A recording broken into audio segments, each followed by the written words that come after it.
Hi friends, welcome to our channel. నా పేరు Pokala Venkateswarlu, advocate. ఈరోజు టాపిక్లో మనము యువ న్యాయవాదులు కోర్టులో జడ్జి గారిని ఎలా పిలవాలి, ఎలా సంబోధించాలి, ఎలా రెస్పెక్ట్ ఇవ్వాలి అనే దాని గురించి నేర్చుకున్నాము.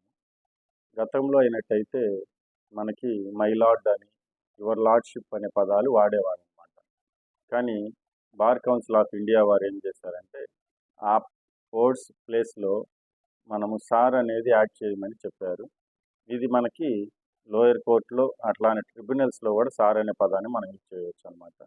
ఇక హైకోర్టు, సుప్రీంకోర్టు ఇట్లా తీసుకున్నట్లయితే అక్కడ యువర్ హానర్ అనేది మనం యూజ్ చేయవచ్చు అనమాట. ఈ పదాలని మనం రీప్లేస్మెంట్ చేశారు కాబట్టి మనం ఆ పదాలు వాడాల్సిన పని లేదు. సార్ అయినా మనము పిలవచ్చు, అట్లా అని చెప్పేసి యువర్ హానర్ అయినా పిలవచ్చు అనమాట. ఈ రెండు పదాల్లో మీరు ఏదో ఒకటి సెలెక్ట్ చేసుకొని కోర్టులో జడ్జి గారిని ఈ పదాలతోటి మనము పిలవాలన్నమాట, గౌరవించాలన్నమాట.